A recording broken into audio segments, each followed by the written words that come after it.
The unanimous declaration of the 13 United States of America, when in the course of human events, it becomes necessary for one people to dissolve the political bands which have connected them with another, and to assume among the powers of the earth the separate and equal station to which the laws of nature and of nature's God entitle them. A decent respect to the opinions of mankind requires that they should declare the causes which impel them to the separation. Comment. This first sentence of our declaration relies for authority upon the God of nature's laws and the necessary separation of a people from control of far-off rulers, while acknowledging that the grounds for such separation must be in facts, reasonable, open to the world, and explained.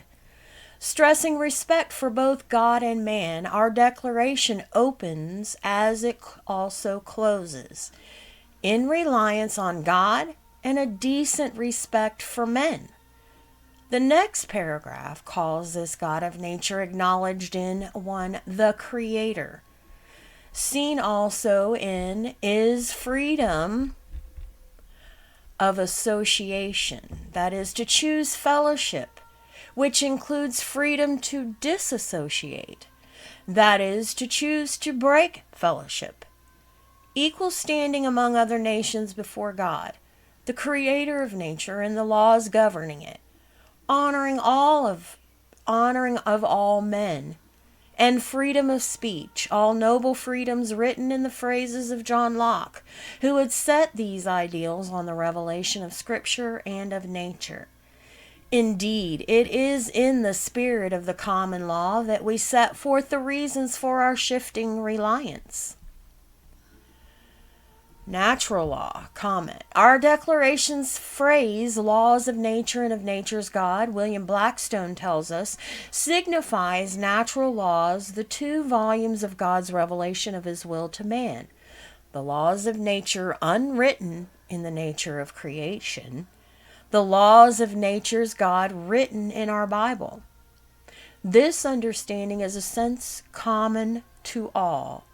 As opposed to Rome's civil canon law, notions of natural law, an intelligence given only to an elite intelligentsia, indeed, says Coate, law is the expression and the perfection of common sense. In fact, the knack to discern right from wrong, law is a sense common to all. Congress, at its first meeting 2 years before, resolved that British American rights were the unchangeable, immutable laws of nature. The principles of the English Constitution, that is, common law and government.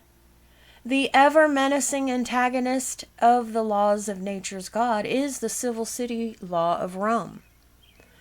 First spawned, says Maitland, at Babylon, civil law rooted at Rome and grew groping tentacles that now, by ever-multiplying limbs, grip the globe. Our declaration complains of the king and his cronies' use of civil law in 4 of its forms: administrative, admiralty, martial, and canon law, to overcome the colonists' common law rights. Civil law enslaves. Men must do only as government commands, and where government is silent, men must never act. Common law frees. Government must do only as law commands, and where law is silent, government must never act, but men by right always can. The phrase natural law signifies standards of conduct inherent in any given relationship among men and women, discoverable through common consensus and reason that rests on general revelation. Knowledge of God's character and law through creation and Scripture, guided by sense. Thus, natural law is the inborn knack to sense right from wrong that sleeps in every person until threat of harm, righteous outrage, or a passion for kindness arouses it. Simply put, it is one's ability to discern law's standard. Once one realizes the need, God has furnished men, wrote John Locke, with faculties sufficient to direct them in the way they should take, if they will but seriously employ them. Going further, common law in government is the outworking of this natural law among a people, a consensus of good sense. Nature is the mountain from which blocks of facts are hewn. Facts are the foundation stones upon which the frame of reason sets, and reason is the tool revealing how law applies to government. In short, natural law depends upon facts and nature. Nature depends upon nature's God. Natural law is so called also because its discovery depends on nature in two respects. One discovers nature's facts by digging and looking, then by using one's natural ability to reason based upon facts dug from nature's mountain. One comes to conclusions. Though the phrase natural law is not from Scripture, it is sometimes used with reference to Romans 2:14-15. As though these verses teach that everyone knows right from wrong.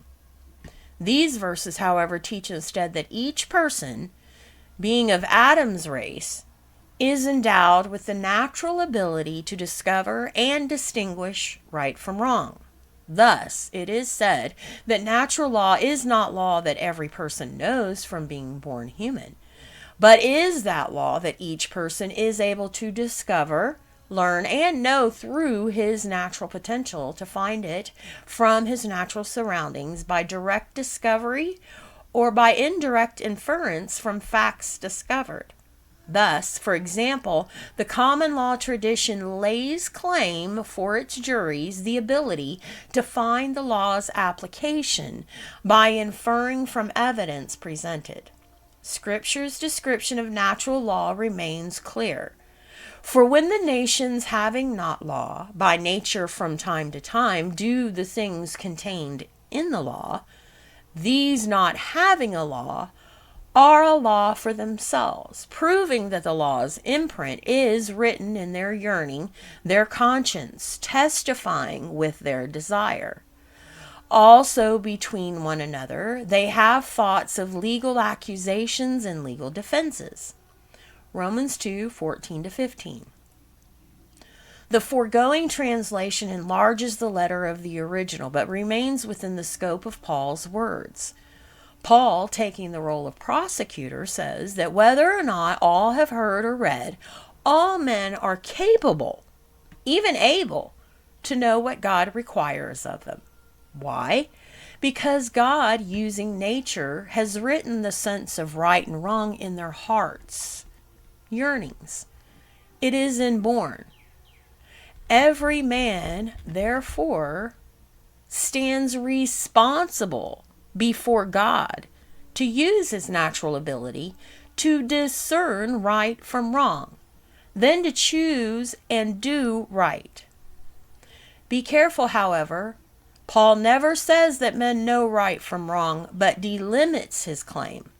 When a person obeys any particular principle of God's law, he shows that he has learned right from wrong respecting that particular duty, not that he was born knowing the difference.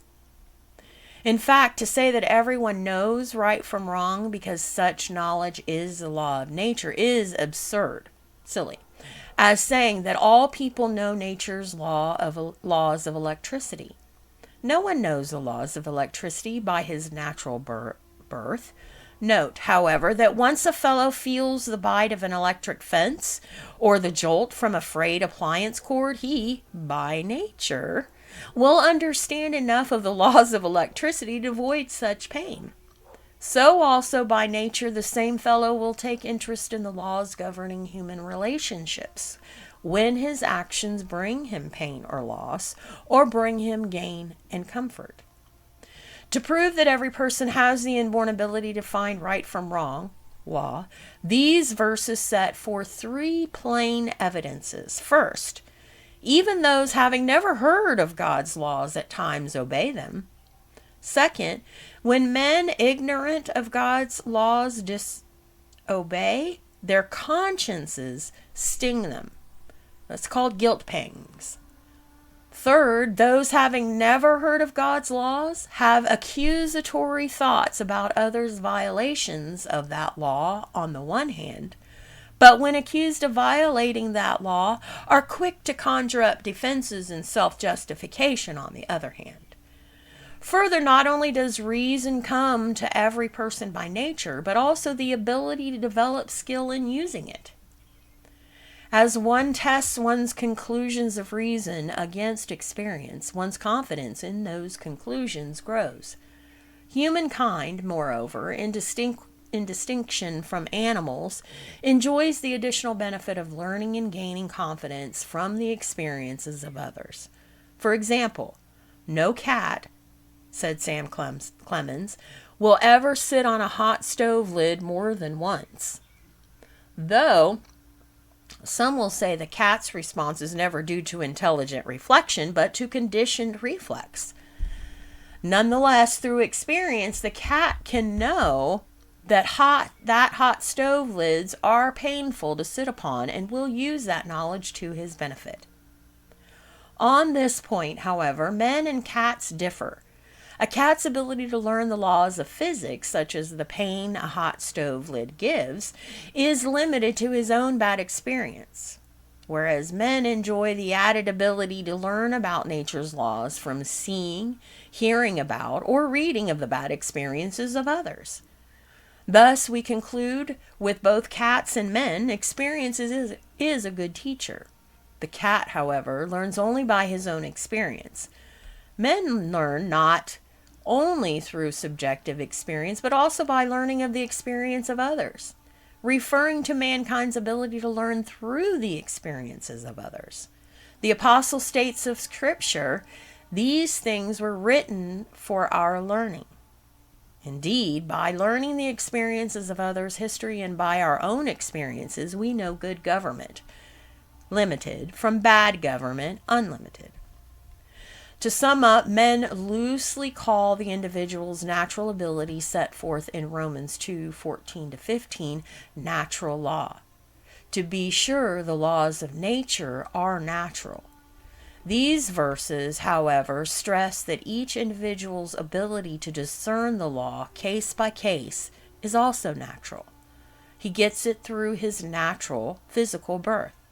In short, natural law is the potential to know right from wrong, but not the knowledge itself.